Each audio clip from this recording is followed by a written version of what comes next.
A 6-year-old boy sent his sick mum's photo to her ex. The millionaire CEO cancelled his wedding and toward ex. Hi, my beautiful family. Welcome back to Mr. Peter Stories, your own family channel. Heavenly God, we place our hearts before you with humility and gratitude. Please surround this family with your mercy, peace, and protection. Bless every home with calm nights, hopeful mornings, and strength for every unseen battle. Let health replace worry, let peace replace fear, and let love guide every step we take. Lord, I lift every woman in this family into your light. Cover them with dignity, wisdom, and unbreakable strength. They carry families, emotions, and silent sacrifices without asking for recognition. Reward them with good health, inner peace, and lives filled with respect. Let no woman here ever feel forgotten, weak, or alone, because their value is priceless and their presence is a blessing to this world. My beautiful family, these words come from the heart. I write with sincerity, prayer, and love for you. Stay with me, feel this moment, and walk this journey together, because this family is built on respect, care, and trust. If your heart is true, like the video, if your love is real, write, I am with Mr. Peter. The organ music swelled through St. Patrick's Cathedral like a beautiful lie. Patrick Walker stood at the altar in his custom Italian tuxedo, staring at the massive wooden doors where his bride would appear any moment. The church was packed with Manhattan's elite, investors, socialites, business partners, all watching him with champagne smiles and diamond-studded expectations.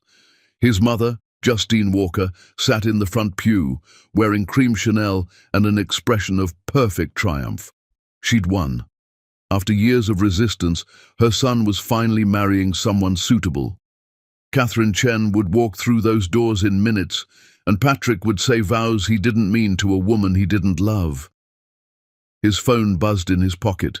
Patrick almost ignored it. The ceremony was starting. The priest cleared his throat meaningfully. But something made him reach for it anyway, some instinct that felt like a hand pulling him back from the edge of a cliff.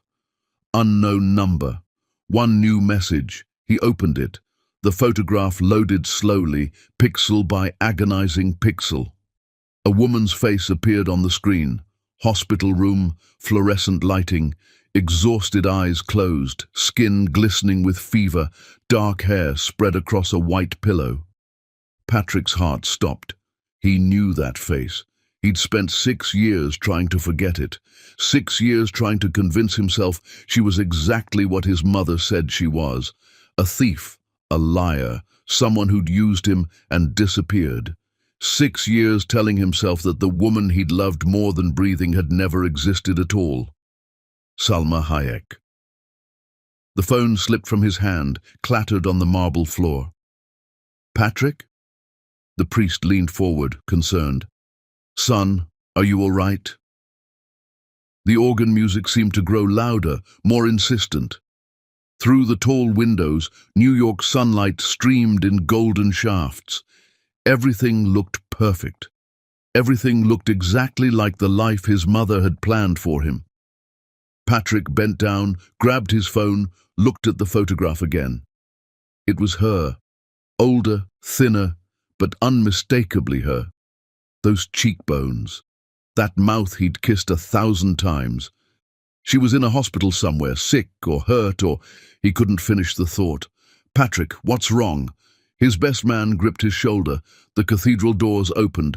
Catherine appeared in white silk and lace, her father's arm linked through hers. She looked beautiful, elegant, completely wrong. Patrick stared at the photograph on his phone, then at Catherine, then at his mother, whose smile had frozen into something sharp and dangerous. He made his choice in a heartbeat. I'm sorry, Patrick said, loud enough for the front rows to hear. Then louder. I'm so sorry, I can't do this. The organ music stuttered to a stop. Patrick, what are you? The priest started, but Patrick was already moving. He ran down the altar steps, his dress shoes sliding on polished marble. Catherine stopped halfway down the aisle, her face transforming from radiant to horrified. Gasps rippled through the pews like wind through wheat. "Patrick Walker, you stop right now." His mother's voice cracked like a whip. He didn't stop. He ran past Catherine, past her stunned father, past rows of shocked guests pulling out their phones to record this disaster.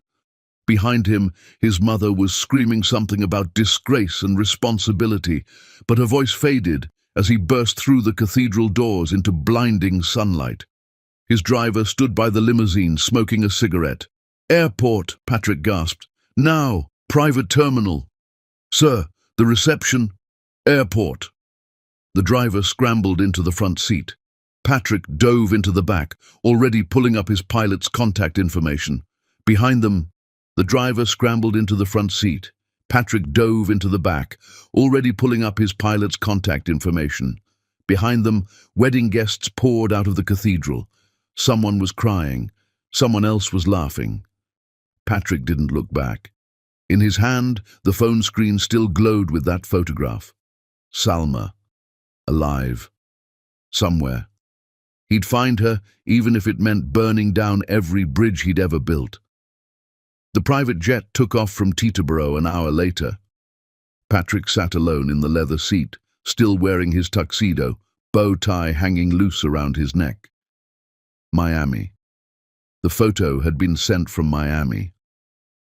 Patrick stared out the window at clouds rushing past. His phone kept buzzing with messages he didn't read. The wedding had been streaming live.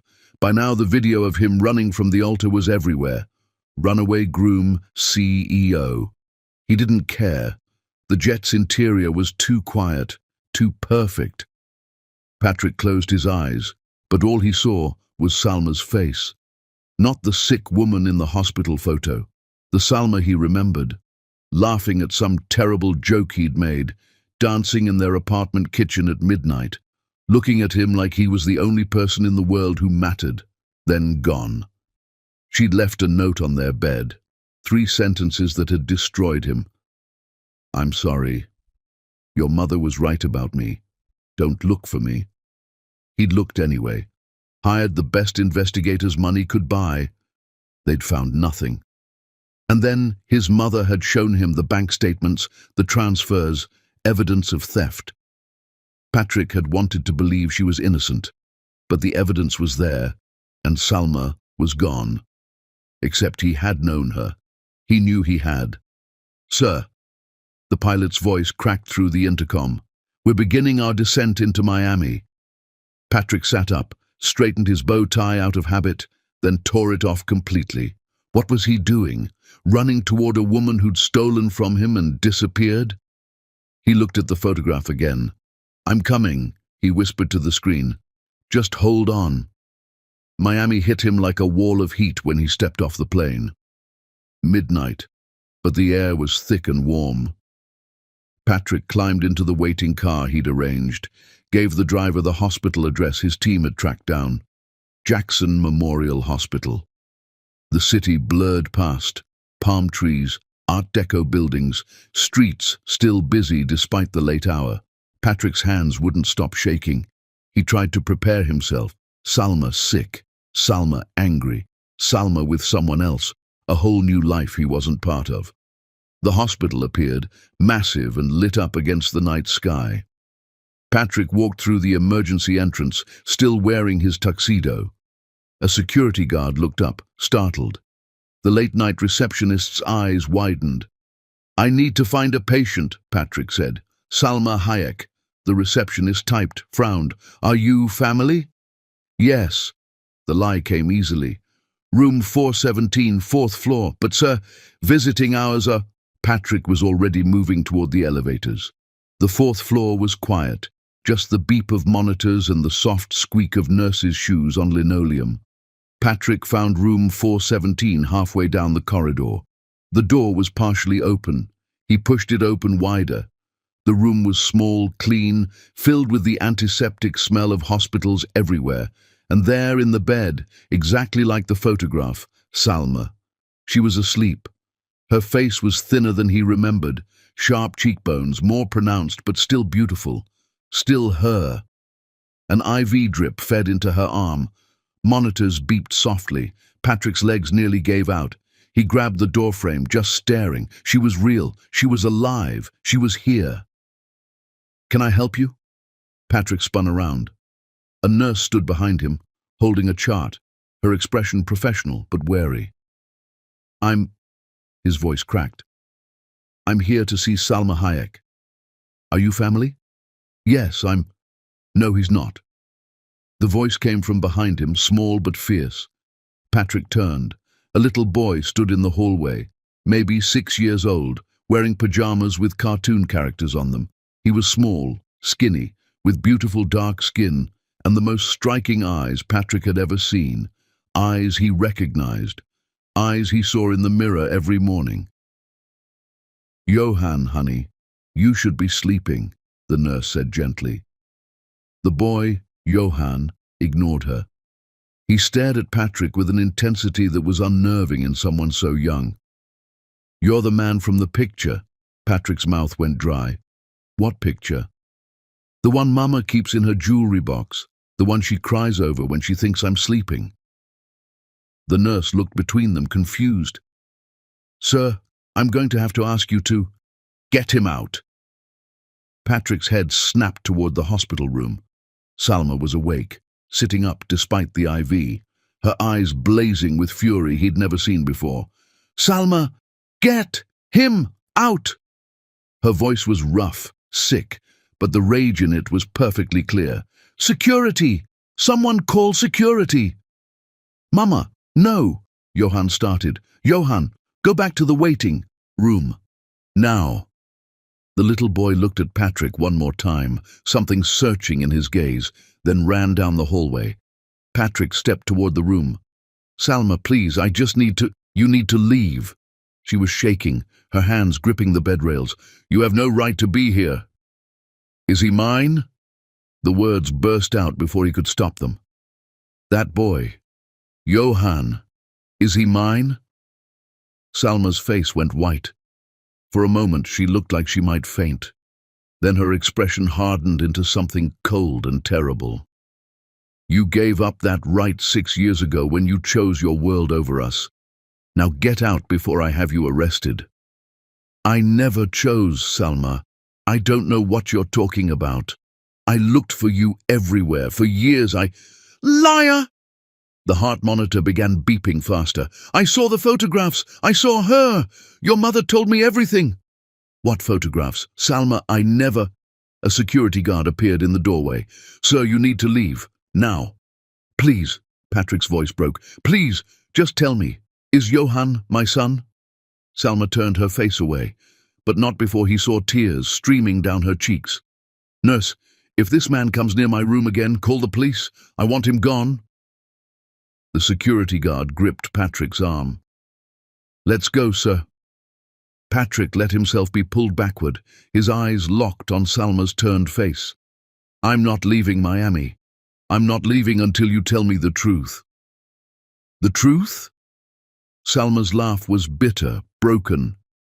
"The truth is you destroyed me. Now get out." The security guard pulled Patrick into the hallway. Behind him he heard Salma sobbing, heard the nurse trying to calm her down. And down the corridor, sitting on a plastic chair too big for him, Johan watched everything with those eyes, Patrick's eyes, filled with confusion no child should have to feel. Patrick stood in that hospital hallway, still wearing his tuxedo, his wedding day in ruins, his entire life shattered. Somewhere in New York, his mother was probably celebrating. But here in Miami, Patrick Walker made himself a promise. He would find out what happened 6 years ago. He would uncover every lie, and he would fix this, even if it took the rest of his life. Johan looked up at him from that plastic chair, small and scared and heartbreakingly familiar. Patrick met his son's eyes. "I'm not leaving," he said quietly. The little boy nodded, like he'd expected nothing less. Chapter 2. The Queen Who Built an Empire. Patrick woke up in a hotel room that smelled like ocean and regret. Sunlight poured through floor-to-ceiling windows overlooking Miami Beach. He'd checked into the first hotel he could find after leaving the hospital, too exhausted to care that he was still wearing his wedding tuxedo. Now, morning light revealed the full disaster. His jacket crumpled on the floor, his phone dead on the nightstand. He plugged in his phone. It exploded with notifications. 73 missed calls, 216 text messages. Patrick scrolled through them with numb fingers. The wedding video had gone viral. Someone had captured the moment he'd run from the altar in perfect high definition. The comments were brutal. Runaway groom CEO breaks hearts and market confidence. Walker Enterprises stock plummets after wedding disaster. His phone rang. His mother's face appeared on the screen. Patrick declined the call. It rang again immediately, declined again, and again. On the fourth attempt, he answered. "Where are you?" Justine's voice was ice wrapped in razor wire. "Do you have any idea what you've done? Catherine's family is threatening to sue. The board called an emergency meeting. Get back to New York right now." "No." Silence. His mother wasn't used to that word. "What did you say to me?" "I said no. I'm in Miami. I found her." More silence, then, "Found who?" "You know exactly who." His mother's laugh was sharp, ugly. "That thief?" "Patrick, she stole from you. I showed you the evidence. Why are you doing this?" "Because she's in a hospital. Because there's a little boy who looks exactly like me. Because nothing about this makes sense, Mother. Listen to me very carefully." Justine's voice dropped to something dangerous. "That woman is manipulating you. Again, you're being a fool." "Then I'm a fool. I'll call you when I have answers. If you don't come home right now, the board will remove you." "Let them." Patrick hung up. His hands were shaking. He'd never defied his mother like that before. It felt terrifying and liberating at the same time. An hour later, showered and wearing clothes he'd bought from the hotel gift shop, Patrick stood outside Jackson Memorial Hospital. He couldn't go inside. Salma had made that clear.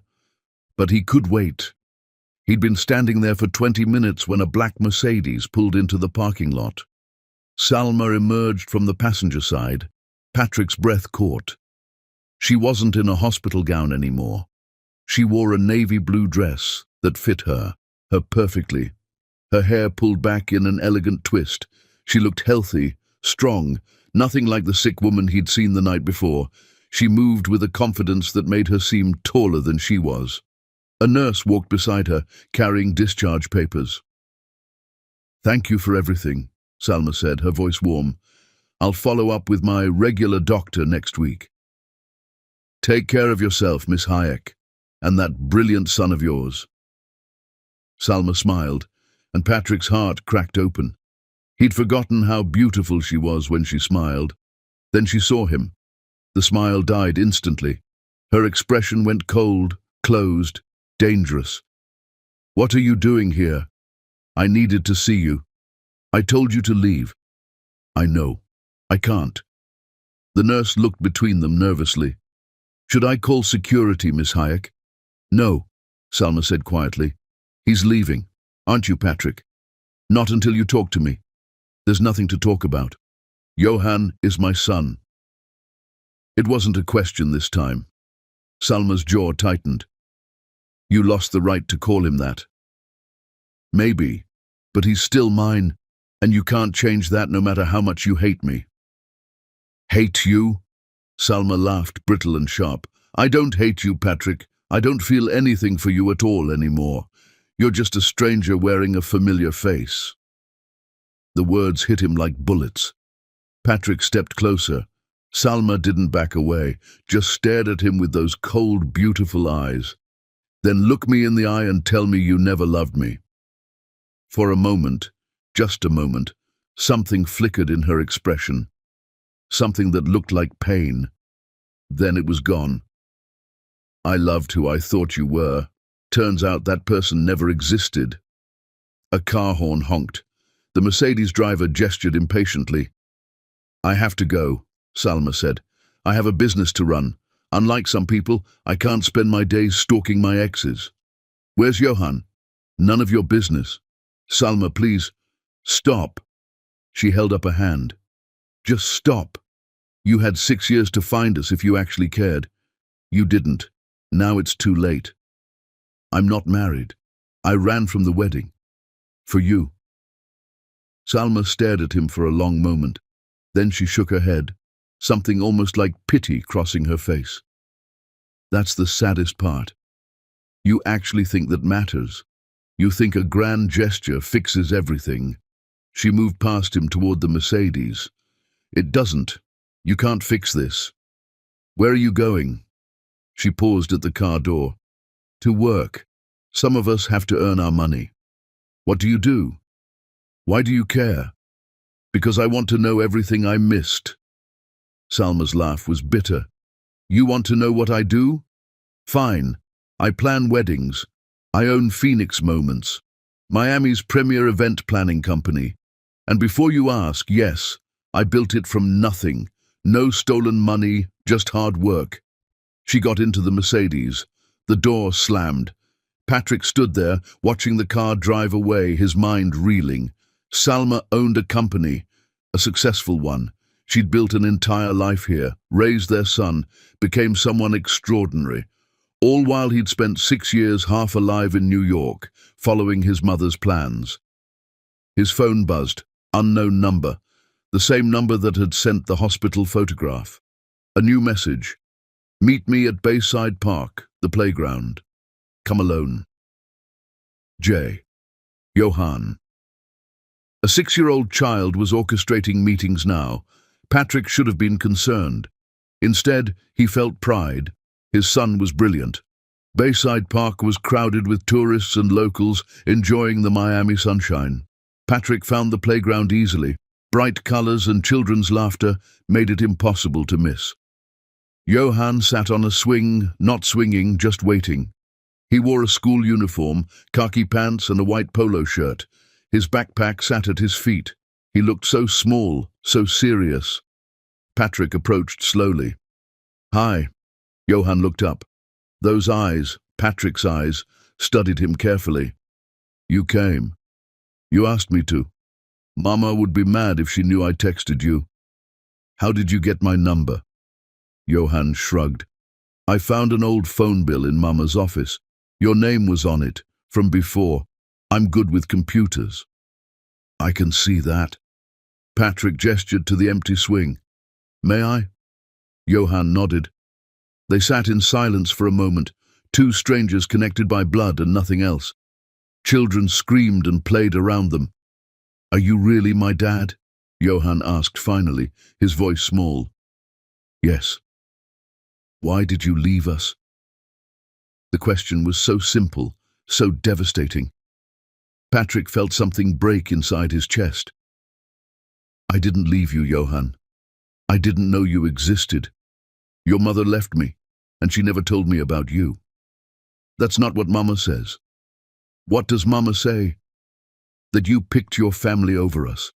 That your mother said terrible things, and you believed her. Patrick closed his eyes. Your mother is partly right. My mother did say terrible things, and I believed evidence instead of my heart. I made a terrible mistake. What kind of evidence? Bank records. Things that made it look like your mother stole from me. Mama's not a thief. Johan jumped off the swing, fists clenched. Take it back. Hey. Patrick held up his hands. You're right.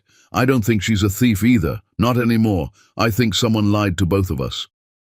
Johan relaxed slightly. Who? I don't know yet, but I'm going to find out.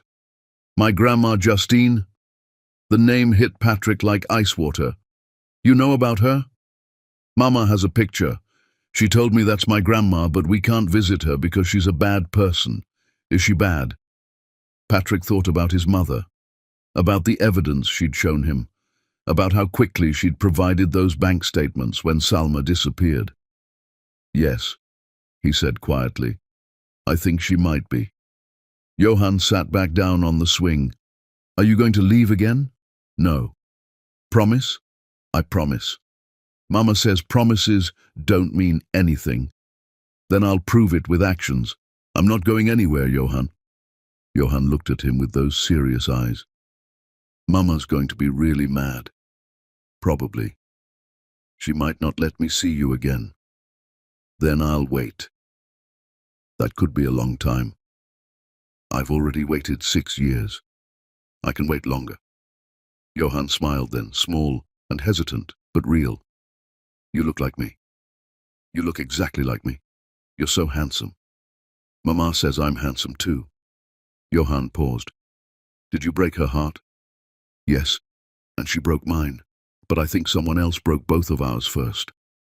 A car pulled up to the curb, the same black Mercedes from the hospital. Salma emerged like a hurricane, storming across the playground toward them. Johann Alexander Hayek, what did I tell you? Johann jumped off the swing, grabbing his backpack. Sorry, Mama, I just wanted to talk to him. Salma reached them, breathing hard, her eyes blazing. She grabbed Johann's hand. Get in the car, now. But Mama, now! Johann looked at Patrick one more time, then ran toward the Mercedes. Salma turned to Patrick, and the fury in her eyes could have burned down cities. If you ever contact my son again without my permission, I will destroy you. Do you understand me? He contacted me. He's 6 years old. He doesn't know what he's doing. He knows exactly what he's doing. He's brilliant, just like his mother. Salma's hand flew up. For a moment, Patrick thought she might slap him. Instead, she pressed her palm against her own chest. Don't, she whispered.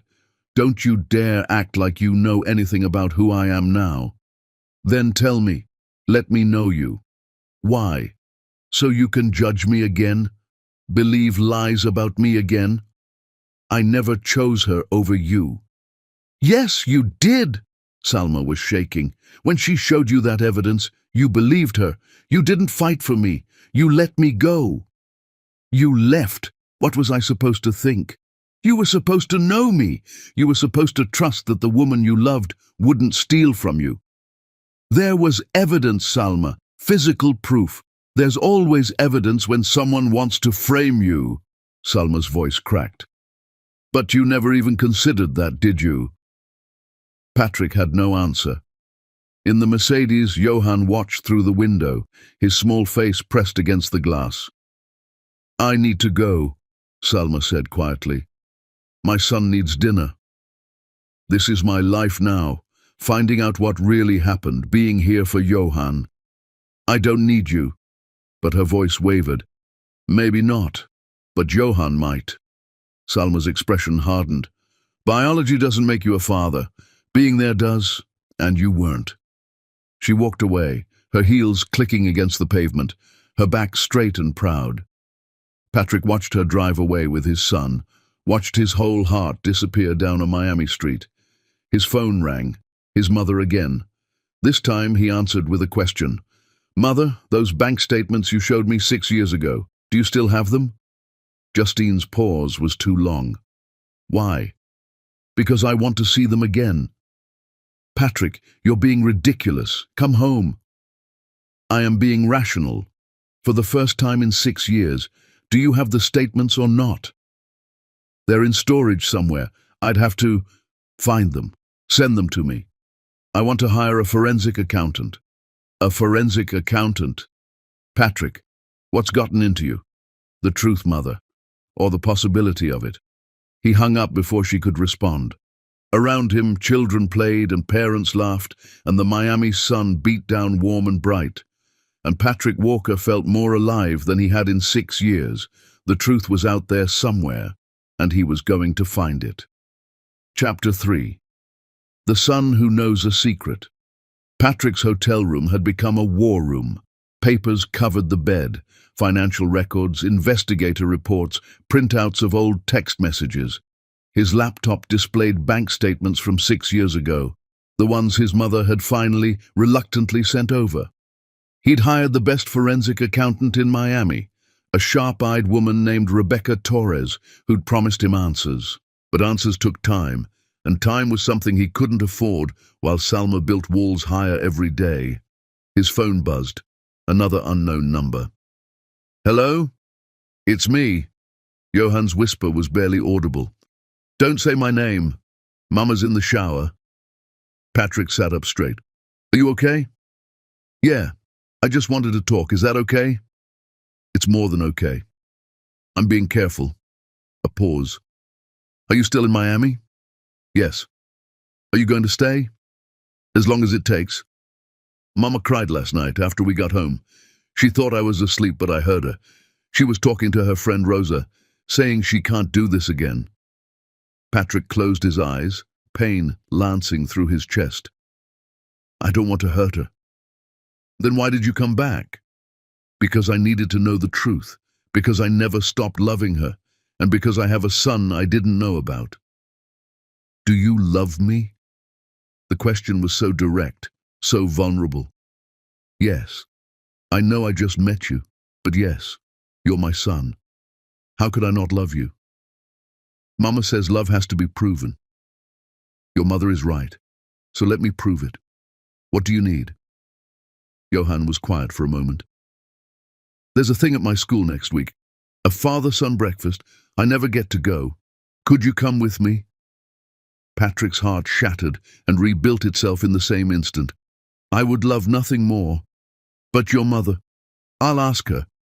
Maybe if she sees you with me, she'll stop being so mad." "Maybe." "I gotta go.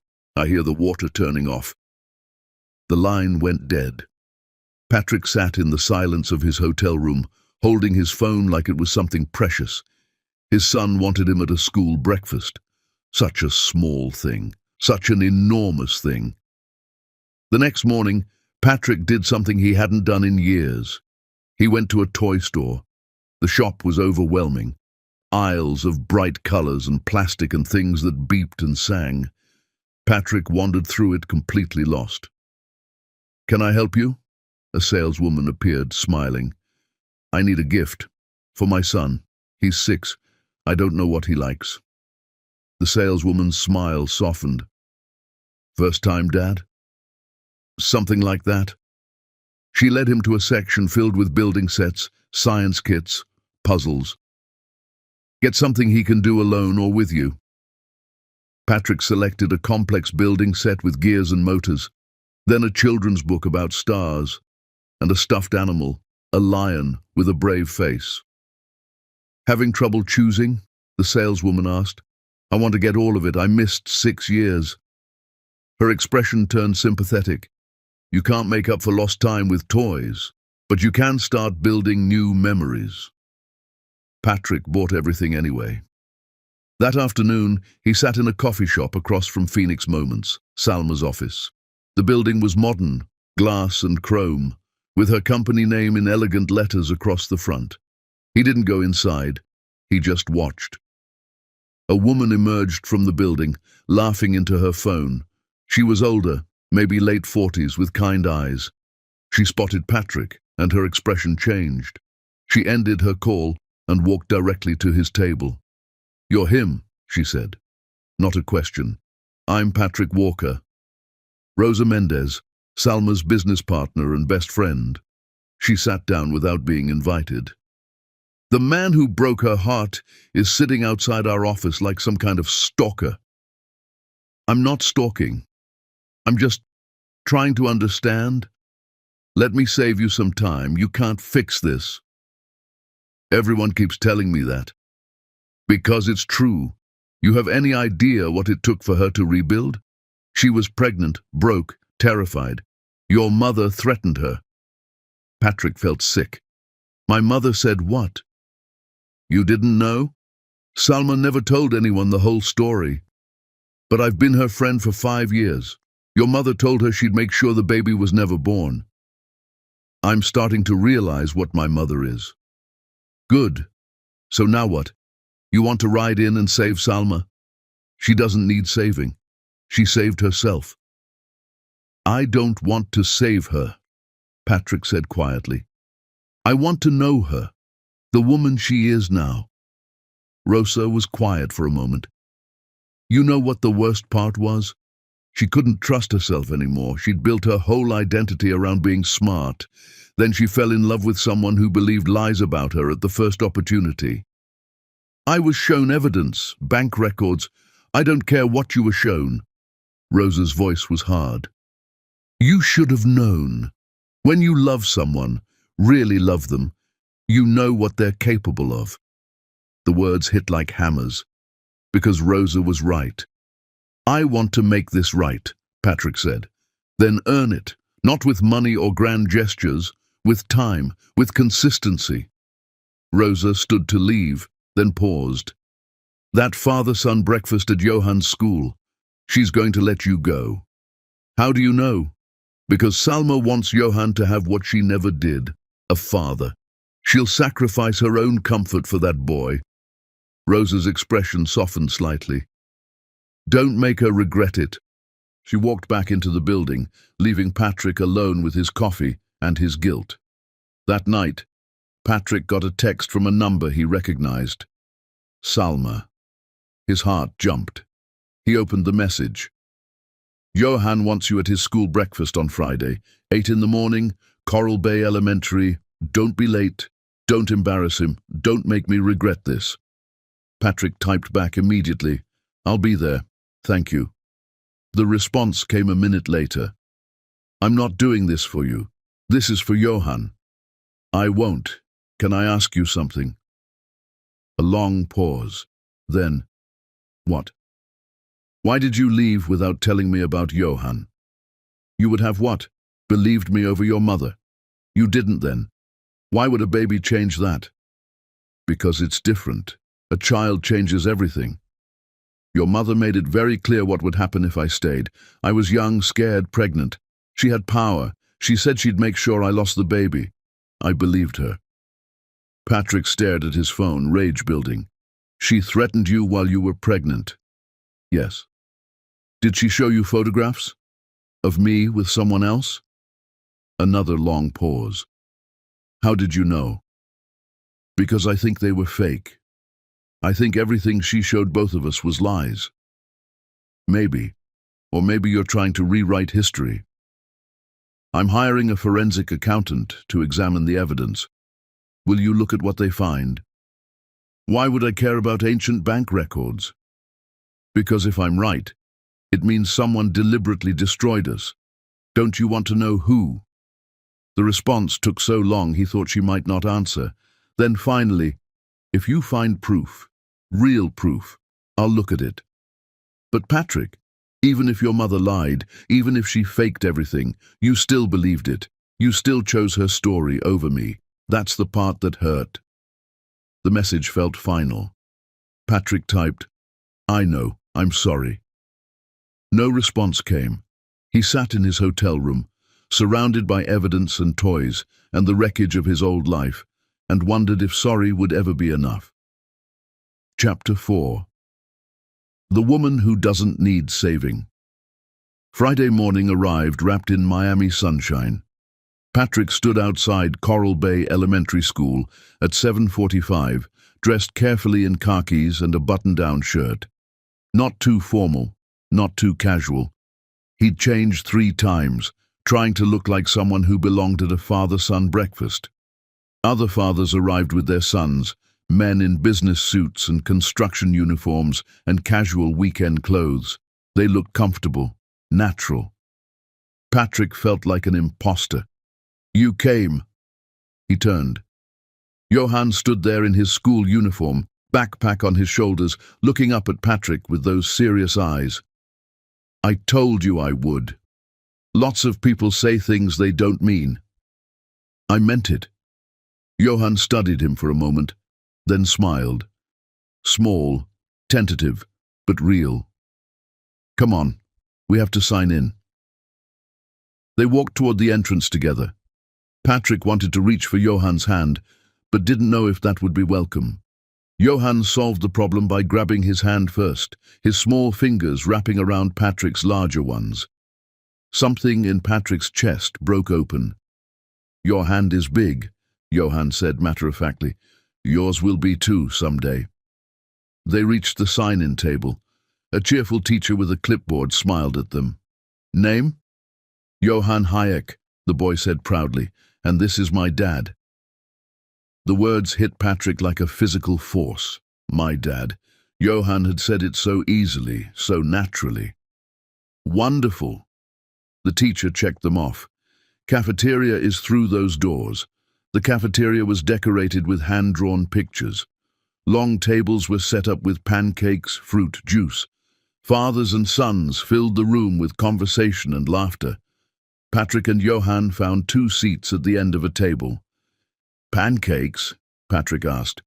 Yes, please. Mama never lets me have this many. They filled their plates and sat down. Patrick watched Johann attack his food with the single-minded focus of a hungry child. Other fathers chatted about sports and work. Patrick had nothing to contribute. Hey, Johann! A boy around Johann's age appeared. Who's that? My dad. Johann said it louder this time, like he was testing the words. The boy's eyes widened. I thought you didn't have a dad. I do. He just lives far away, in New York. Oh, cool. The boy ran off. Johann looked at Patrick. Is that okay? That I said you live in New York? It's fine. It's true, technically. Are you going to move here? I don't know yet. If you loved us, you would. The statement was delivered without malice, just childlike honesty. Patrick set down his fork. You're right, he said, and I'm thinking about it. Really? Really? My work is in New York, but maybe I can change that. Johann's face lit up. You should. Then you could come to my stuff all the time. What kind of stuff do you do? Soccer on Wednesdays, science club on Thursdays. Sometimes Mama takes me to the beach on weekends. That sounds nice. It is. Mama works a lot, but she always makes time for me. She says I'm the most important thing in her life. Patrick heard the message beneath the words. Johann was telling him what mattered, showing him what being a parent actually meant. Your mother sounds like an amazing mom. She's the best. Johann paused. She cries sometimes, though, when she thinks I don't know. I hear her at night talking about you. What does she say? That she wished things were different, that seeing you hurts. Johann looked up. Why does seeing you hurt her? Patrick struggled to find words a 6-year-old would understand.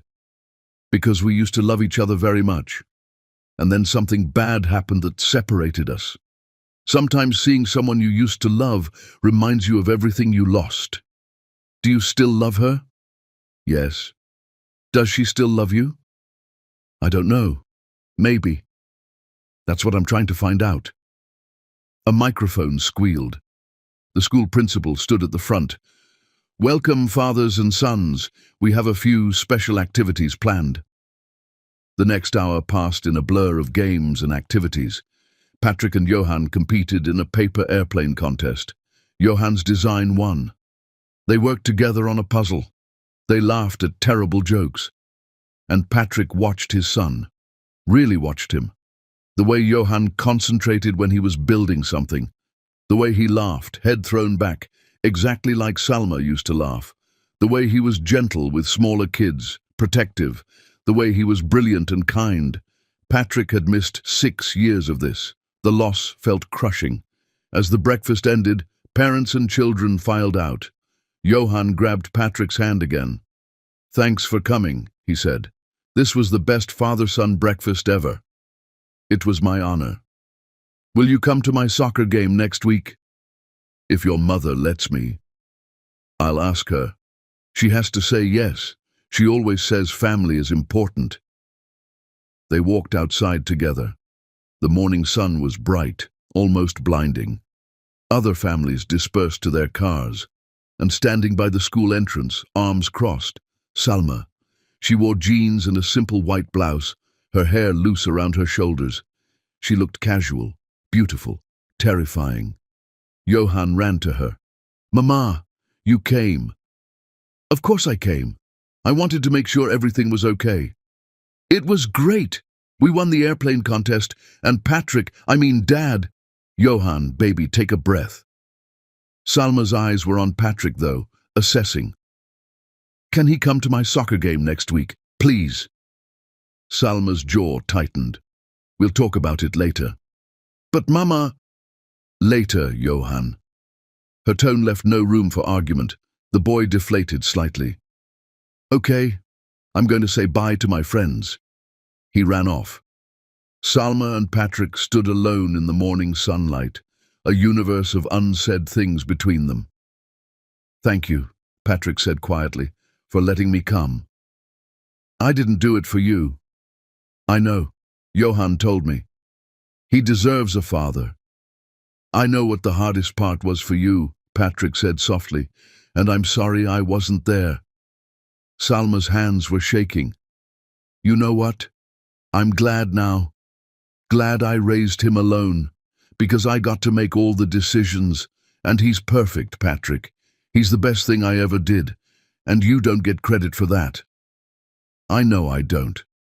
Then why are you still here? Because I am his father, and I can't change that I missed 6 years, but I can be here now. Until what? Until you get bored? Until your real life calls you back? I quit. Salma blinked. What? I resigned from Walker Enterprises, officially, yesterday.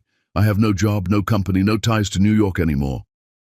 You quit your family's company? Yes. Why? Because being here matters more than a corner office. I've spent 6 years being who my mother wanted me to be. I'm done. Salma stared at him, something flickering in her eyes. Surprise, maybe respect, then skepticism. That's a very grand gesture.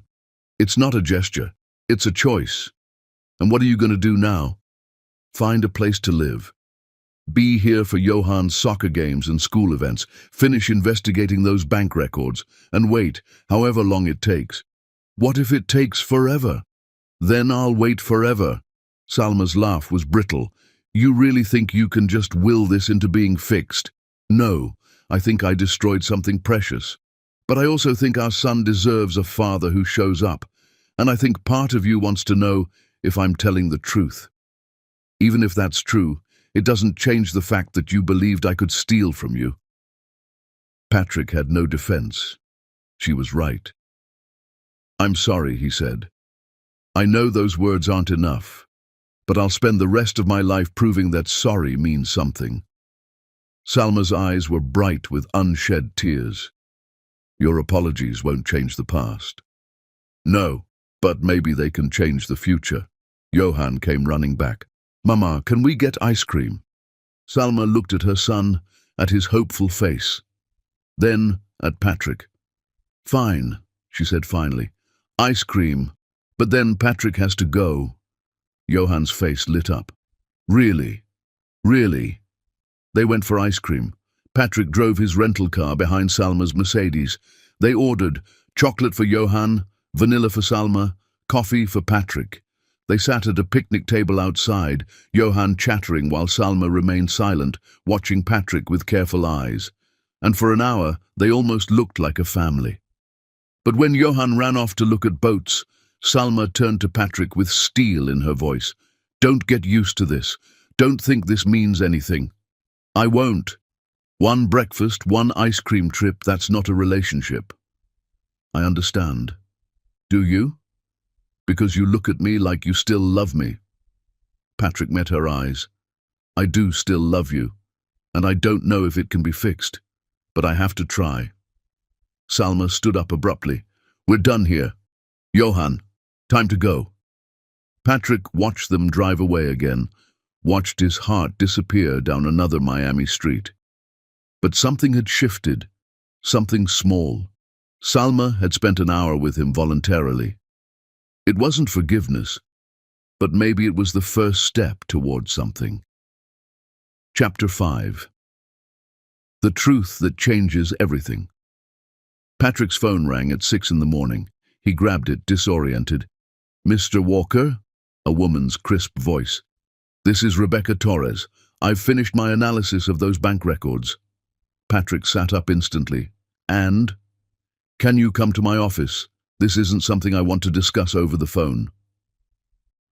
An hour later, Patrick sat across from Rebecca Torres in her downtown Miami office.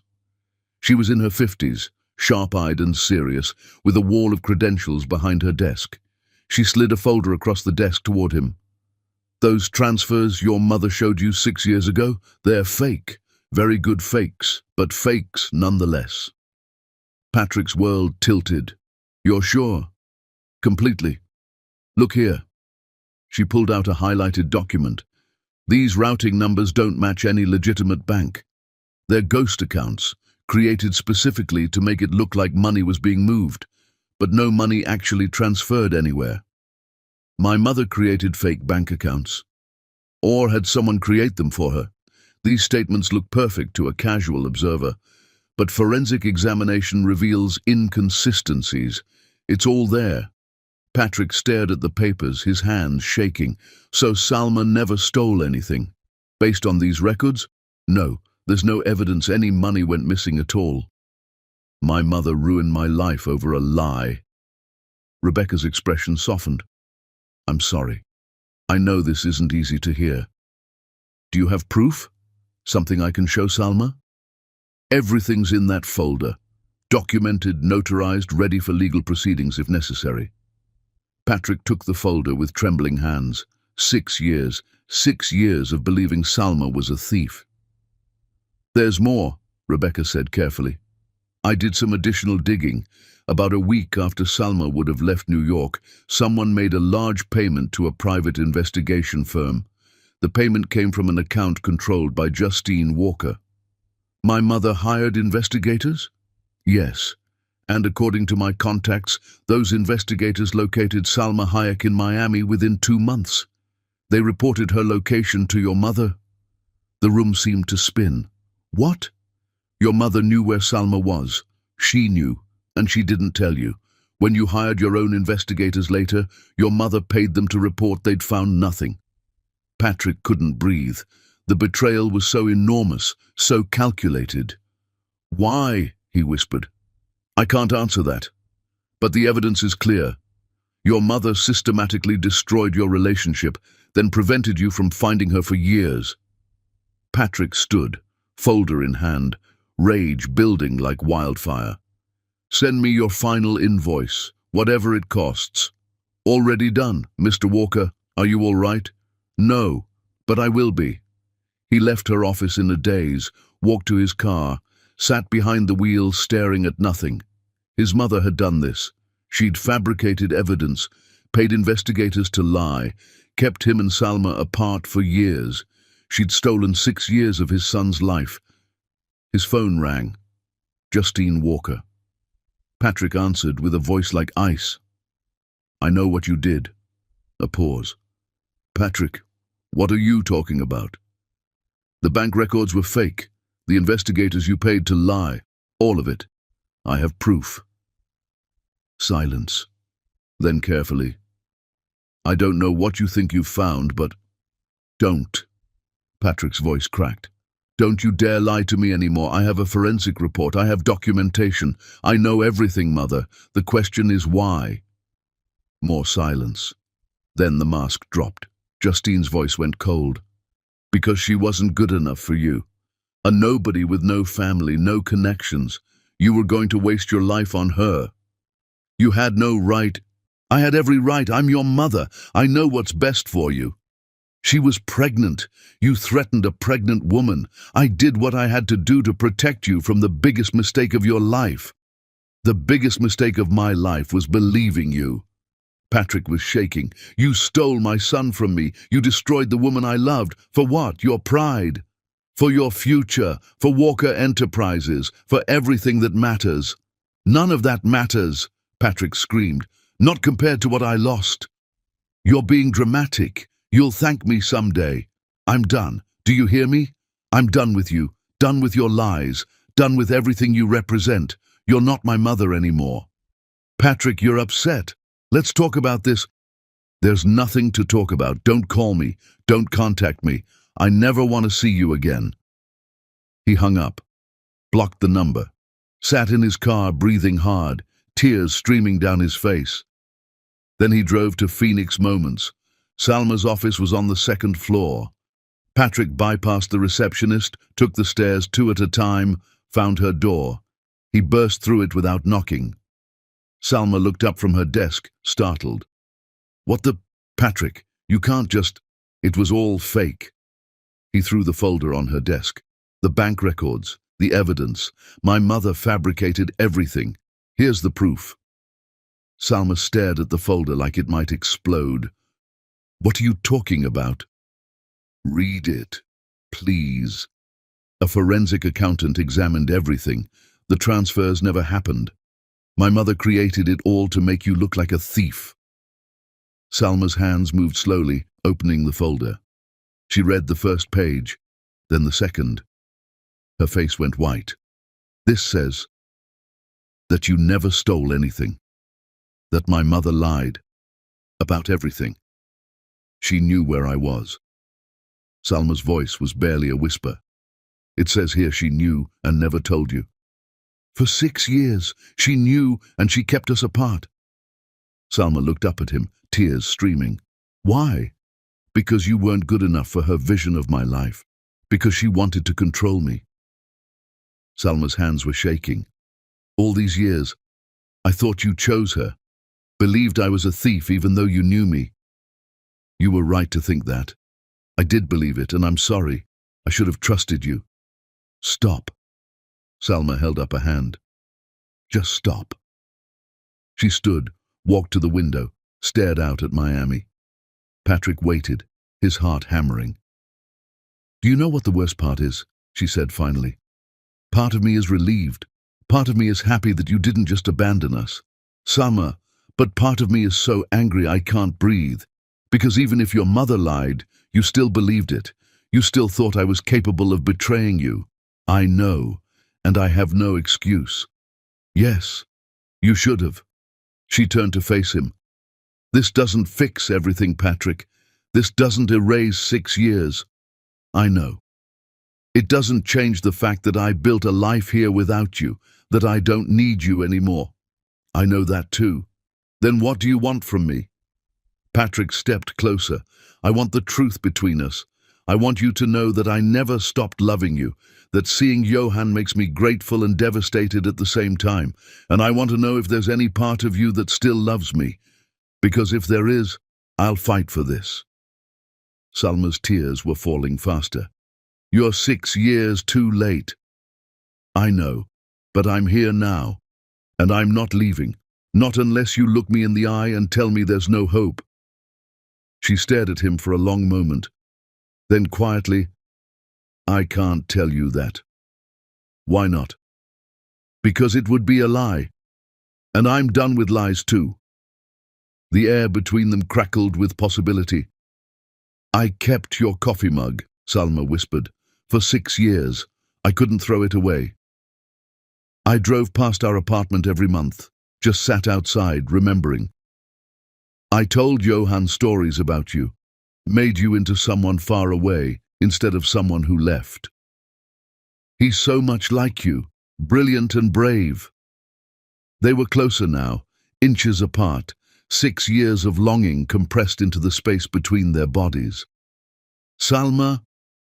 The office door burst open. Rosa stood there, breathless. Salma, we have a problem. The Rivera wedding, the venue just flooded. We need... She stopped. Should I come back? Salma stepped away from Patrick, wiping her eyes. No. What venue flooded? The Venetian. They're saying it'll take weeks to repair. The wedding is Saturday. Salma was already moving, pulling up contacts, switching into business mode. Patrick, you need to go. I have a crisis to manage. Can I help? No. This is my job. I handle it. Patrick nodded, understanding. This was Salma showing him who she'd become. Capable. Independent. He moved toward the door, then paused. Salma, what happens now? With us? She looked at him, her expression unreadable. I don't know. I need time to process this. Take all the time you need. I'll be here. Will you? Or will you go back when things get hard? I told you, I quit. I'm staying in Miami. Whether you forgive me or not, Johan deserves his father. Something in her expression softened. Okay. Okay. Patrick left, the folder still on her desk, proof of his mother's betrayal sitting there like a grenade. As he drove back to his hotel, his phone rang. Unknown number. Johan. Dad, can you come to my soccer game tonight, please? Dad, without hesitation this time. I'll be there, Patrick said. What time? 6. Cedar Park. Wear blue. That's our team color. I'll be the loudest one cheering. Promise? Promise. Patrick hung up, wiped his eyes, and wondered if redemption always felt like drowning and flying at the same time. Chapter 6. The game that changes nothing and everything. Cedar Park was packed with parents and the chaotic energy of children's sports. Patrick arrived early, wearing a blue shirt he'd bought specifically for this. He found a spot on the bleachers, surrounded by other parents who all seemed to know each other. He was an outsider, but he was here. Johan's team, the Blue Dolphins, was warming up on the field. Patrick spotted his son immediately. Small compared to the other kids, but he moved with determination. First game? Patrick turned. A man about his age sat down beside him, friendly smile. Is it that obvious? Little bit. You have that terrified parent look. He held out his hand. My daughter's on the Dolphins, number 7. Patrick shook his hand. Patrick Walker. My son is number 12. Johan. Great kid, smart player. Pride swelled in Patrick's chest. He's brilliant. The game started. Patrick had never watched children's soccer before. It was chaos. A swarm of kids chasing a ball, parents shouting, coaches trying to maintain strategy. But Johan was different. He positioned himself, waited for opportunities, passed to teammates who had better shots. 10 minutes in, Johan got the ball near the goal. He could have shot. Instead, he passed to a teammate, a bigger kid who kicked it into the net. The crowd erupted, and Johan celebrated his teammate's goal like it was his own. Patrick's throat tightened. His son was kind. Yeah, Johan! Patrick shouted, louder than he'd intended. Johan looked up toward the bleachers, searching. His face lit up when he found Patrick. He waved, huge smile splitting his face. Patrick waved back, not caring that tears were streaming down his face. The Dolphins won. When the final whistle blew, Johan ran off the field straight to the bleachers, straight to Patrick. Did you see my pass? Patrick scooped Johan up and spun him around. I saw. That was incredible. I'm all sweaty. I don't care. Johan hugged him tight. You came. You really came. I told you I would. Johan. They both turned. Salma stood at the edge of the field, holding a water bottle. She wore jeans and a Dolphins team shirt, her hair pulled back. She looked young, beautiful. Mama, did you see? I got an assist. I saw, baby. I'm so proud of you. But her eyes were on Patrick. You came. He invited me. I know. They stood there, the three of them, an almost family frozen in an awkward moment. Can we get pizza? Johan asked. The whole team is going. Can Dad come too? Salma's jaw tightened at Dad, but she nodded. If he wants to. I want to, Patrick said quickly. Fine, Angelo's. Don't make me regret this. Angelo's pizza was chaos. 20 kids hopped up on victory, parents trying to maintain order, music too loud. The Blue Dolphins took over the back section. Patrick sat at a table with Salma, Johan and Rosa, who'd appeared like a bodyguard. So, Rosa said, not bothering with subtlety, I heard about the bank records. Your mother is quite the piece of work. Rosa, Salma warned. What? We're all thinking it. Rosa turned to Patrick. Your mother destroyed you deliberately. It's okay, Patrick said. She's right. My mother is a monster. And now what? You know the truth. What changes? Patrick looked at Salma, who was avoiding his eyes. I don't know, he admitted. That's up to Salma.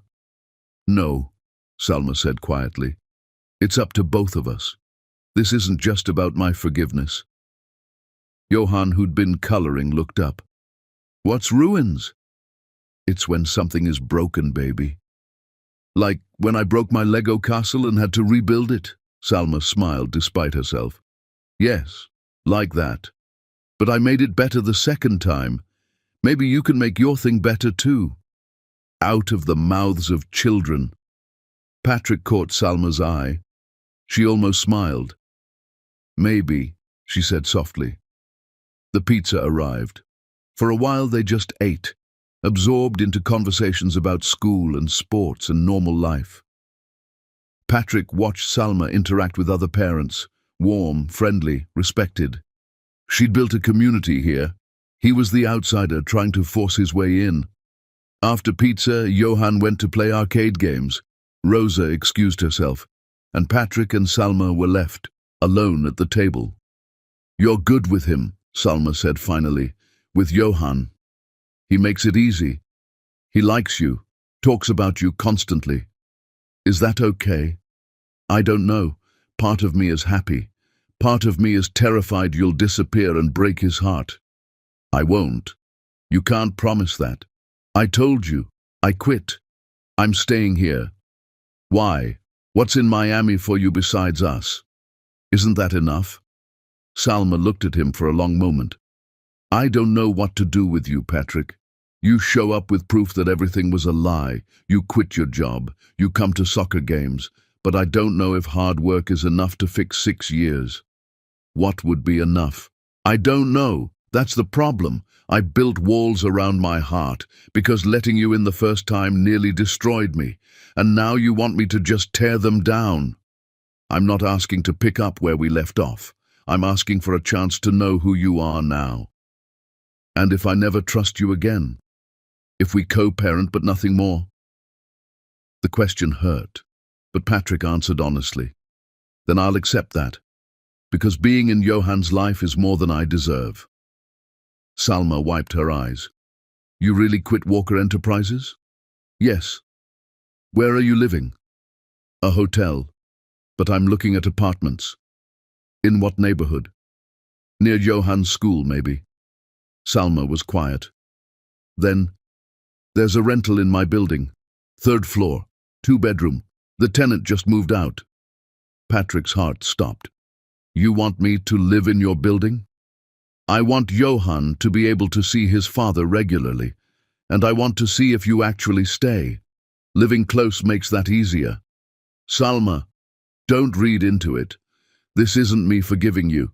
This is me being practical." "Okay. The terms are, you show up for Johan, you don't make promises you can't keep, and you give me space." "Done." They stared at each other across the table, surrounded by noise and families. Something was shifting, something fragile and terrifying. Johan came running back. "Mama, can Dad come to my school science night next week?" Salma looked at Patrick, then at their son's hopeful face. "Yes," she said, "he can come." Johan cheered, threw his arms around both of them, pulling them into a group hug, and for just a moment, Patrick let himself believe that maybe this could work. Chapter 7. The photographs that destroyed everything.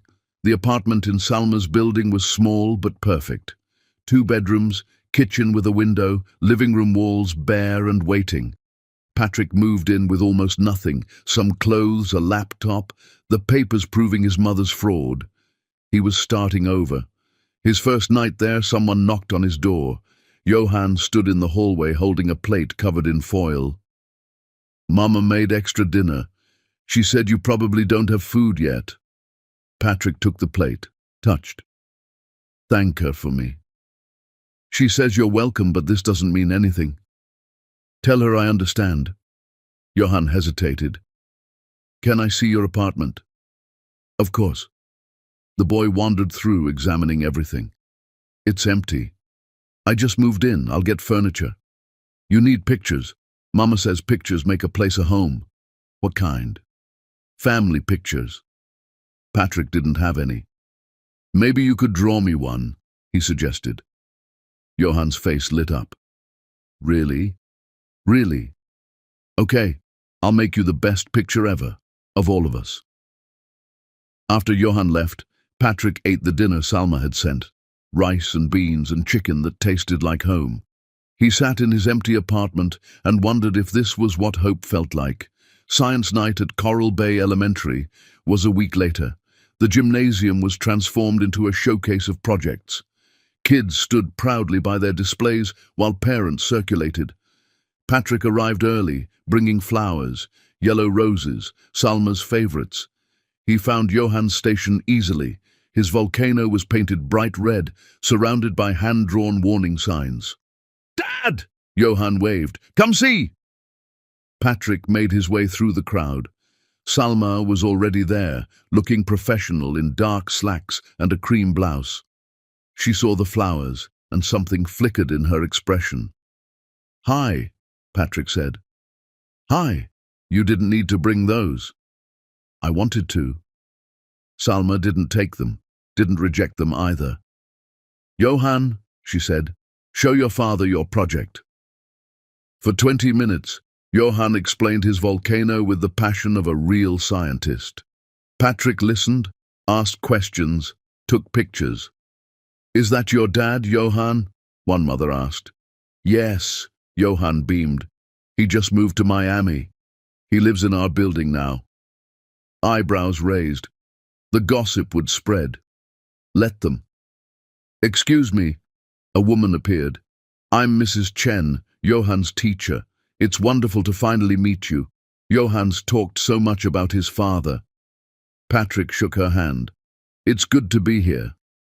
He's a special boy, brilliant student.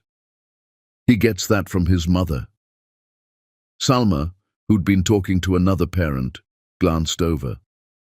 Something softened in her face. When Mrs. Chen walked away, Salma moved closer. "You didn't have to say that. It's true. You always did that. Give me credit even when you could have taken it. Because you deserve it." An hour later, after the science fair ended and Johann was with Rosa for a sleepover, Patrick stood in Salma's apartment for the first time. It was beautiful. Warm colors, photographs everywhere, pictures of Johann growing up, none of Patrick. Salma disappeared into her bedroom, emerged holding a shoebox. "I kept these," she said. "I don't know why." She opened the box. Inside were photographs, dozens of them. Patrick and Salma from 6 years ago, laughing, dancing, kissing. Evidence of a love that had existed. But there were other photographs too. Salma pulled them out with shaking hands. "Your mother gave me these, the night I left." The photos showed Patrick with a blonde woman. They looked intimate, his arm around her, her head on his shoulder, both laughing. "This is Catherine," Salma said. "Your mother showed me these and said you were using me, that you were going to marry her anyway." Patrick stared at the photographs. "I remember this event. This was a charity gala. Catherine was there with her parents. We talked for maybe 10 minutes. You look pretty comfortable." "Because they're fake." Patrick grabbed one, examined it closely. "Look at the lighting. This is photoshopped, like the bank records." Salma's voice shook. "I believed them. I was pregnant and scared, and your mother was so convincing." "I know. But these photos, they broke me, because it meant everything we had was a lie." Patrick pulled out his phone, found the real picture from that gala. "Look, this is what that night actually looked like." The photo showed a large group, Patrick, Catherine, her parents, his mother and others, everyone standing apart, formal, not intimate. Salma stared at both images. "She really did this?" "Yes." "Why?" "Control. Her vision of my life. You didn't matter because you weren't part of her plan." Salma sat down heavily, photographs scattered around her. "I wasted 6 years hating you." "You didn't waste anything. Look at what you built. Look at Johann. But I could have done it with you. We could have raised him together."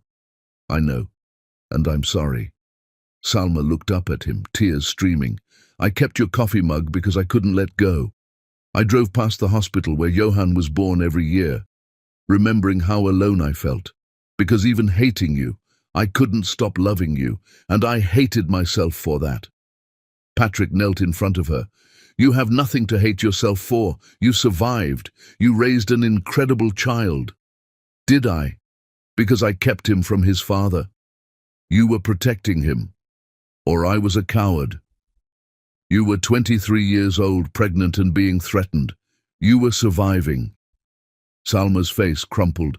I wanted to tell you, so many times.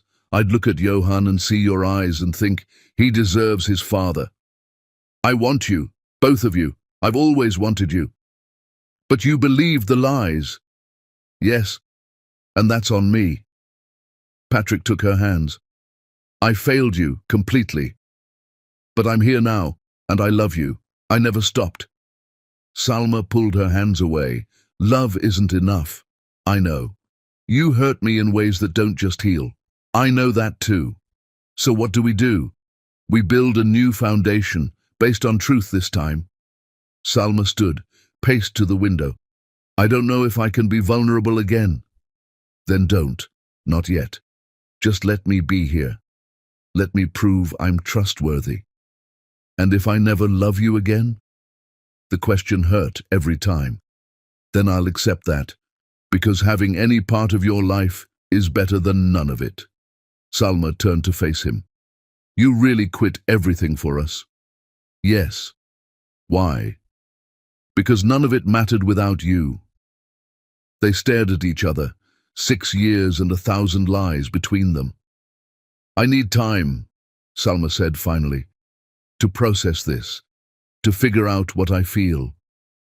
Take all the time you need. Patrick moved toward the door, then stopped. Salma, those photographs you kept, of us when we were happy, can I have copies? Why? Because Johan said I need family pictures to make my apartment a home. Something in Salma's expression cracked. I'll make you copies. Thank you. He left, went back to his apartment, and sat in the darkness wondering if love could survive being murdered and somehow resurrected. If trust could be rebuilt from ashes. If they could become a family after all. Chapter 8. The Mother's War. Patrick's phone rang at midnight. He grabbed it, disoriented. Unknown number. Patrick Walker? A man's voice, professional. This is Detective Rivera with Miami Police. I'm calling about Justine Walker. She's your mother? Patrick sat up, instantly awake. What happened? She's here in Miami. She showed up at an address registered to Salma Hayek about an hour ago. Building security called us. Your mother is claiming she has a right to see her grandson. Jesus. Patrick was already pulling on clothes. What's the address? The detective gave it. Patrick's building. I'm on my way. Don't let her near Salma or Johan. He ran downstairs, found Salma in the lobby with building security and 2 police officers. She was in pajamas and a robe, her face pale with fury. Johan was not with her, thank God. Patrick! She saw him, relief and anger mixing. Your mother showed up demanding to see Johan. She was screaming in the lobby. Justine Walker sat in a chair near the security desk, looking immaculate despite the late hour. When she saw Patrick, her face transformed. Finally! Patrick, tell them who I am. You have no rights here. Patrick's voice was ice. I'm his grandmother. You're a liar who destroyed his parents' lives. Justine stood, fury blazing. After everything I've done for you, everything you've done to me, the fake bank records, the photoshopped images, all of it. The detective perked up. Fake bank records? Yes, I have documented proof that my mother fabricated evidence to break us up 6 years ago. Justine's face went red. That's absurd. She owns her own successful company, Patrick shouted. The only monster here is you. I am your mother. You're a stranger, a cruel stranger who stole 6 years of my son's life. Salma moved closer to Patrick, her hand brushing his arm. United front. Mrs. Walker, the detective said carefully, I'm going to have to ask you to leave. If you refuse, we'll charge you with trespassing. You can't do this? Actually, we can. You're not on any approved visitor lists." Justine turned to Patrick, her expression transforming into something almost pleading. "Patrick, please. I'm your mother. Can't we talk?" "There's nothing to talk about. I was trying to protect you." "From what? From being happy? From making a mistake that would ruin your life?" "The only mistake I made was listening to you." Patrick's voice broke. "You destroyed the woman I loved. You kept me from my son. For what?" Justine's mask slipped. Her face went hard, cruel. "That boy isn't even yours." Silence fell like a bomb. Salma gasped. Patrick stepped forward, rage incarnate. "What did you just say?" "I said that child isn't yours. She probably got pregnant by someone else." Patrick laughed, bitter and harsh. "He has my eyes, my face. Anyone can see he's mine. But if you want a paternity test, I'll get one, just to prove you wrong one more time." "Mrs. Walker," the detective said firmly, "you need to leave, now." "I want to see my grandson." "You threatened to harm him before he was born," Salma said, her voice shaking. "You think I'd let you anywhere near him?"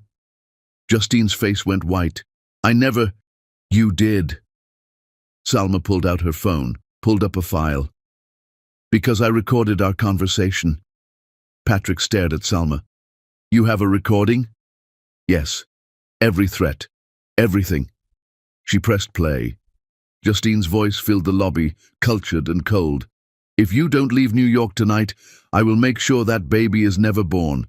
I have doctors who owe me favors. You have no family, no money, no power. I will destroy you and that bastard child." The recording ended. Silence filled the lobby. The detective's expression had gone very hard.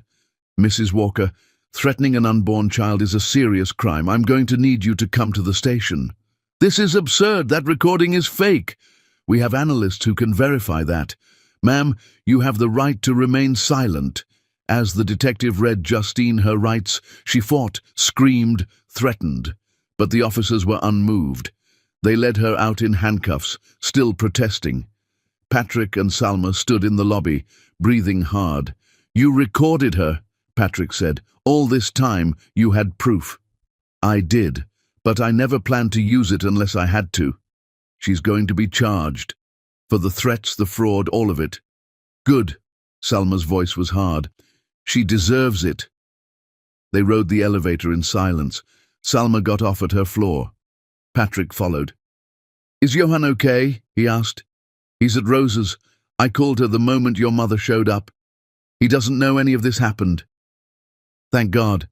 Salma turned to face him. "This is your mother, Patrick. Are you okay?" "She stopped being my mother the moment I learned what she did." "I'm sorry anyway." "No. You and Johan are my family. She's just someone I used to know." Salma's eyes filled with tears. "She really would have hurt our baby. But she didn't, because you were strong enough to protect him. I spent 6 years thinking I was a coward, but I was protecting him." "Yes, you were being a mother." Salma wiped her eyes. "I need to check on Johan. Can I come, just to see him, make sure he's safe?" Salma hesitated, then nodded. "Yes, come on." They drove to Rosa's apartment together. The sun was starting to rise, painting Miami in gold. Rosa opened the door, looking worried. "Is she gone?" "She's in police custody," Salma said. "It's over." They checked on him together. Johan was sprawled across the bed, peaceful, unaware. Patrick's heart clenched. "He looks like you when he sleeps," Salma whispered. "He's perfect." "Yes, he is." They stood there watching their son sleep, and Patrick felt something shift between them, some wall crumbling. "Patrick," Salma said quietly, "what happens now?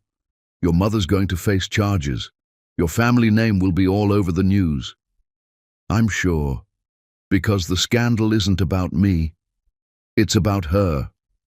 "But your reputation?" "My reputation is being a good father to Johan. Nothing else matters." Salma looked at him for a long moment. Then, carefully, she took his hand. "Thank you for being here tonight. for standing with me. Always. I will always stand with you. Don't make promises you can't keep. I'm not promising. I'm just telling you what I'll do. Every day. For the rest of my life. Salma's hand tightened around his. They stood there in Rosa's guest room, watching their son sleep, and for the first time in 6 years, felt like maybe they were on the same side, maybe they were becoming a family. Chapter 9. The Walls That Finally Crack. The news broke the next morning like a bomb. Socialite Justine Walker, arrested for fraud and threatening pregnant woman, screamed every headline. The recording Salma had kept, Justine's cold voice threatening an unborn child, played on every news channel. Within hours, Walker Enterprises' stock crashed. The board held emergency meetings. Former colleagues called Patrick's phone constantly. Patrick ignored all of it. He sat in his apartment, working on his laptop. He'd started consulting for small businesses, helping with financial strategy. Nothing glamorous, just honest work that helped real people. A Cuban family opening a restaurant, a single mother launching a cleaning service. People who reminded him what success actually meant. A knock interrupted him. Salma stood there holding a folder, her expression serious. "Can I come in?" "Always." She entered, looking around. His apartment wasn't empty anymore. Furniture he'd chosen carefully. Johann's drawings covered one entire wall, a gallery of stick figures and bright colors. Photographs on shelves showed them from 6 years ago. The coffee mug she'd kept had a place of honor on his counter. "You've made it a home," she said softly, touching Johann's latest drawing. 3 people holding hands under a rainbow. "Trying to. I saw the news. Your mother's face is everywhere. Are you okay?" Relieved, honestly, like a weight I didn't know I was carrying is finally gone. Patrick closed his laptop. For years, I thought something was wrong with me, that I couldn't maintain relationships. Turns out, I had a monster destroying every chance I had at happiness. Salma sat on his couch, opened the folder. The lawyers found more. "Patrick, it's worse. Your mother did this to other women you dated. Gabriella from college, your mother paid her $50,000 to leave. Here's the signed agreement." She showed him documents. Patrick's hands shook as he read them. Gabriella's signature, his mother's attorney's letterhead. "Every serious girlfriend you had before me," Salma continued gently. "Your mother either paid them off or manufactured reasons for you to distrust them, over a decade of controlling your life." Patrick felt sick. He remembered Gabriella, how devastated he'd been when she'd left suddenly. It had all been lies. "She stole more than 6 years," he said quietly. "She stole my entire adult life." "I know." Salma moved closer, her hand finding his. "The prosecutors are building a massive case. Shell accounts, fake documents, payments to investigators. Your mother kept records of everything." Patrick stood, moved to the window. "I want her to pay for all of it. Every single crime." "She will. Fraud, extortion, criminal threats. The lawyers say 5 years in prison, maybe more." "Good." Patrick's voice was hard. "Let her know what it feels like to be powerless." Salma stood, put her hand on his shoulder. "I'm sorry. I know she's terrible. But she's still your mother." Patrick turned. They were inches apart. "She's not my mother anymore. You're my family, you and Johann. She's just a criminal." "Patrick, I need to tell you something." Salma's voice shook slightly. "Johann asked me last night when you and I are getting married." His heart stopped. "What did you say?" "I told him that adults have complicated feelings, that you and I are still healing, still learning to trust each other again." Her voice broke. "And he said, 'But Mama, you smile when he's around. You haven't smiled like that in forever. Doesn't that mean you love him?'" Patrick couldn't breathe. "What did you tell him?" "Nothing. Because he's right. I do smile when you're around. And I'm terrified, Patrick. Terrified of admitting it. Terrified of being vulnerable again. Then be terrified, Patrick said, his hands cupping her face gently. But feel it anyway. Be scared and love me anyway. Because I'm terrified too. Terrified I'll mess this up. But I'd rather be terrified with you than safe without you. What if it's a mistake? What if it's not? What if this is exactly what we're supposed to do? They stood in the morning light, 6 years of pain between them. But also hope, also possibility. Can I try something? Patrick asked quietly. What? Can I kiss you? Really kiss you. Not desperate, a real kiss. And if you feel nothing, I'll never ask again. Salma stared at him for a long moment. Then, almost imperceptibly, she nodded. Patrick cupped her face in his hands, his thumbs brushing away tears on her cheeks. She was older now, with tiny lines around her eyes, but still the most beautiful woman he'd ever seen. He kissed her, and the world exploded. It wasn't gentle. It was 6 years of longing compressed into one moment. Salma made a broken sound and kissed him back with everything she had. Her hands grabbed his shirt, pulling him closer, his arms wrapped around her waist, holding her like she might disappear. They kissed like they were drowning, and each other was air. Like 6 years apart had been too long, and forever wouldn't be long enough. When they broke apart, both were breathing hard, tears streaming down both their faces. "Tell me you felt nothing," Patrick whispered against her lips. "I can't."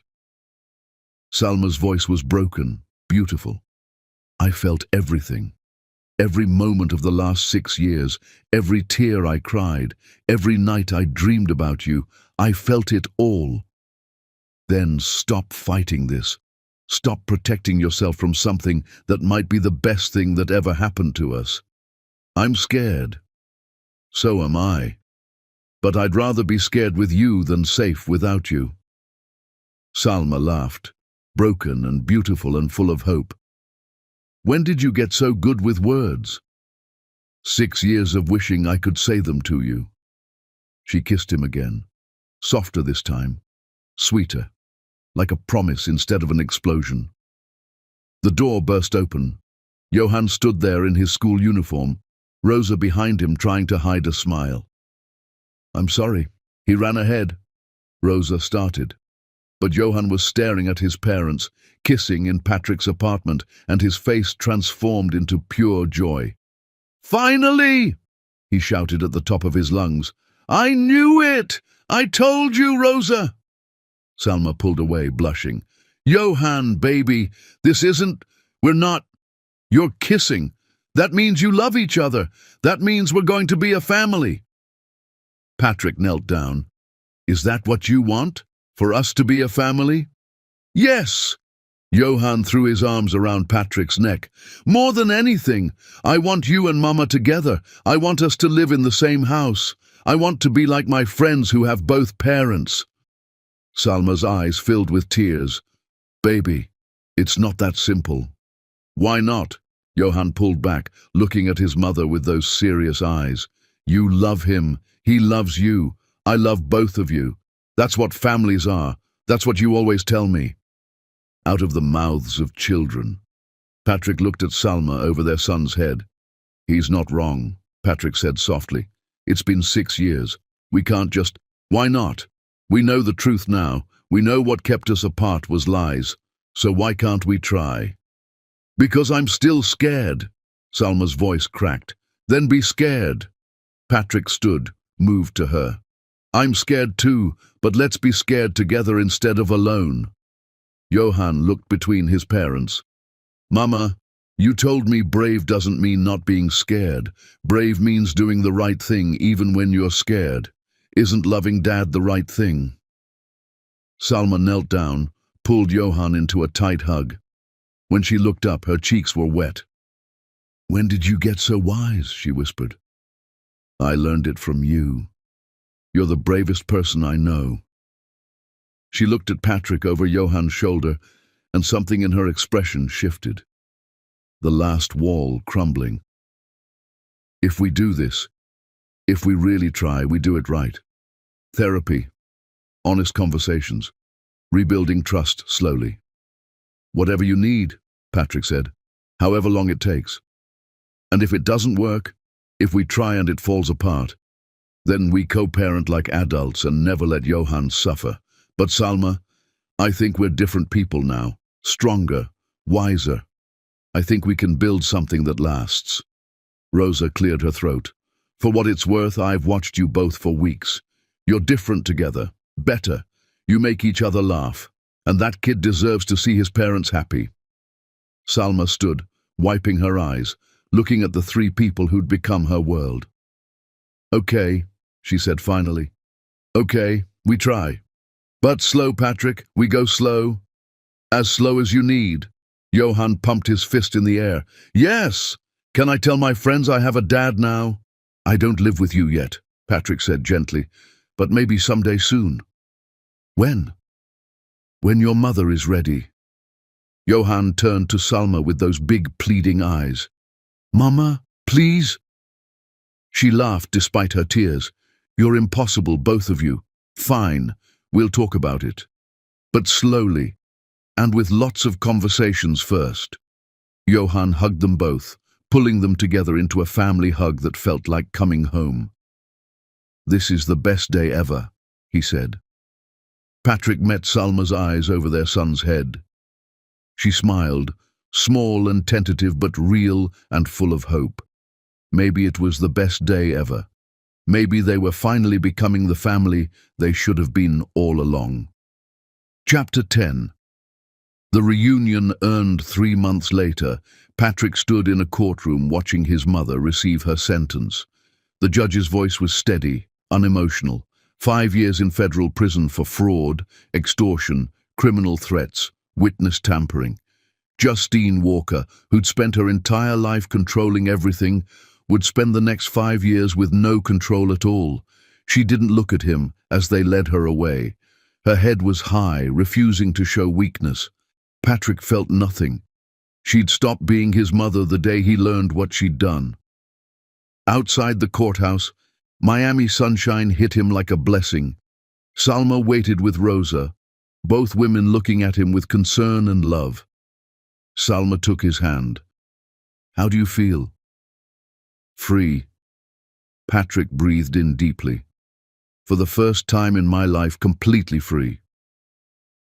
They drove to Johan's school to pick him up from soccer practice.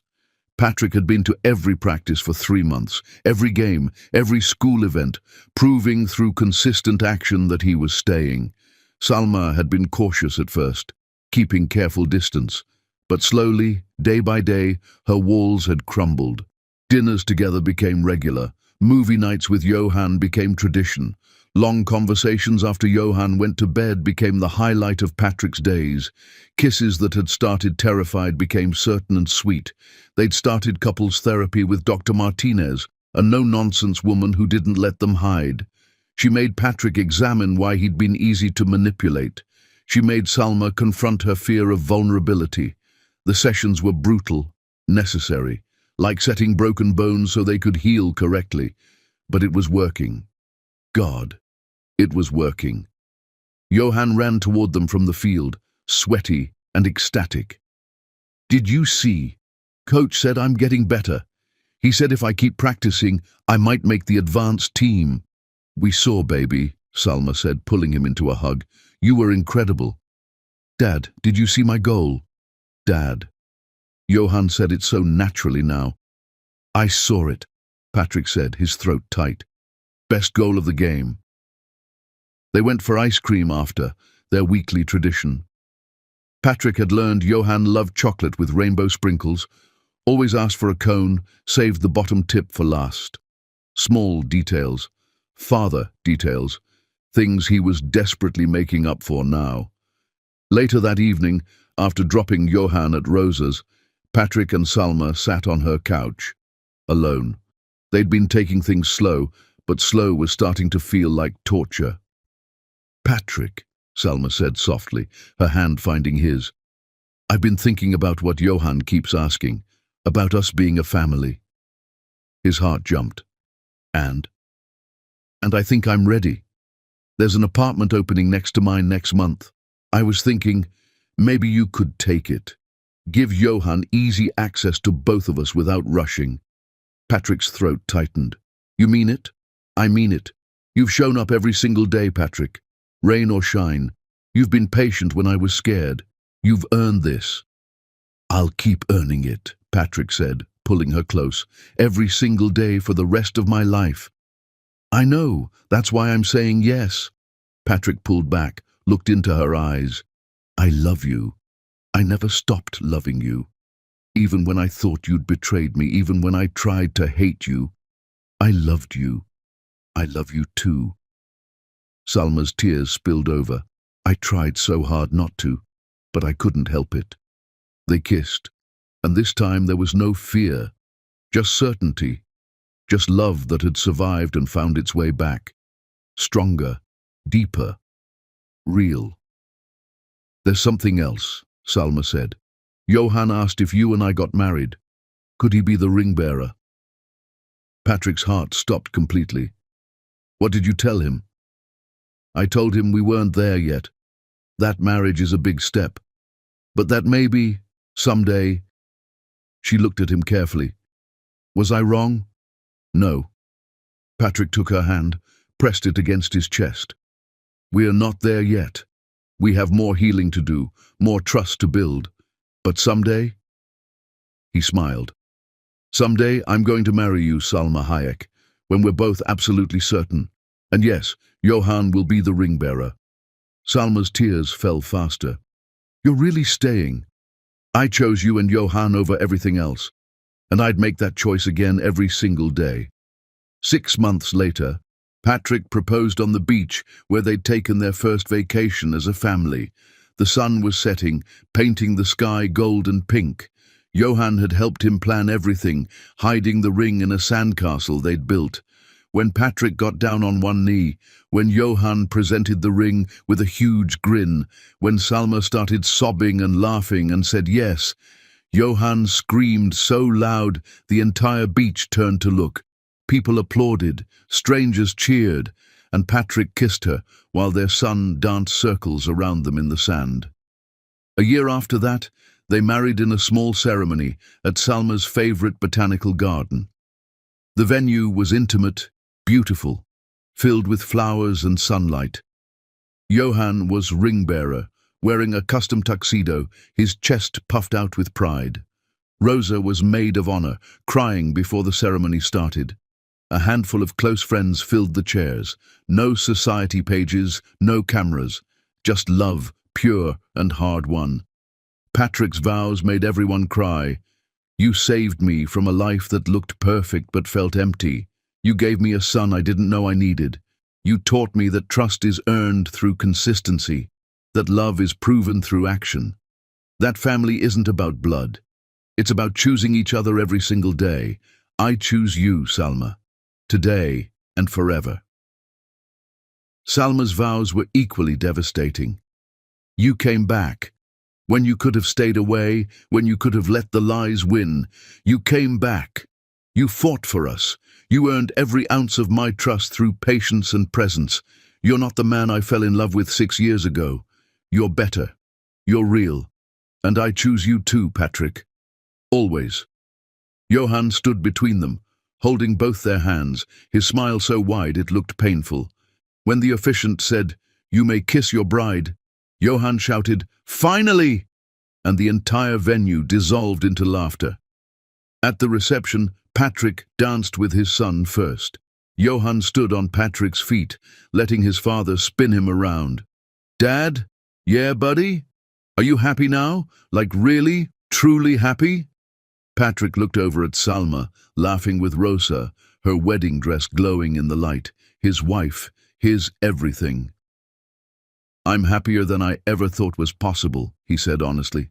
"Good, because Mama's happy too. I can tell. She smiles all the time now. She sings in the kitchen. She doesn't cry at night anymore." Patrick's throat tightened. "She used to cry at night?" "Yeah, for a long time, but not anymore. Not since you came back." Johan looked up at him. Thank you for coming back.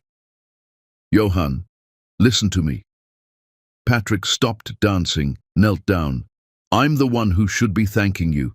You sent that photograph. You gave me a second chance I didn't deserve. You're the bravest person I know. Johan threw his arms around Patrick's neck. I love you, Dad. I love you too, son. More than you could possibly know. Later, as the sun set, Patrick and Salma had their first dance as husband and wife. They swayed together to a song about second chances and coming home. Thank you, Patrick whispered. For what? For being brave enough to let me in again, for trusting me with your heart after I broke it. Thank you for not giving up, Salma whispered back. For proving that people can change, that love can heal, that broken things can be made whole. As their dance ended, Johan squeezed between them, demanding to be part of it, and they danced together, all three of them, as a family, finally, completely, forever. And Patrick looked at his family and knew with absolute certainty that some things were worth fighting for, worth waiting for, worth choosing over and over again. 6 years ago, his mother had tried to destroy their love with lies, but love, real love, couldn't be destroyed. It could be buried, nearly killed, but if it was strong enough, it found a way back. It survived. It became something better than before. Sometimes broken things, when put back together with care and truth, became stronger than they ever were whole. Sometimes the best love stories were the ones that survived the worst pain.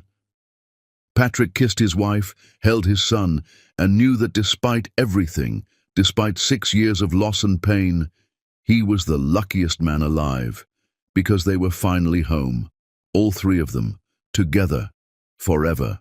The end.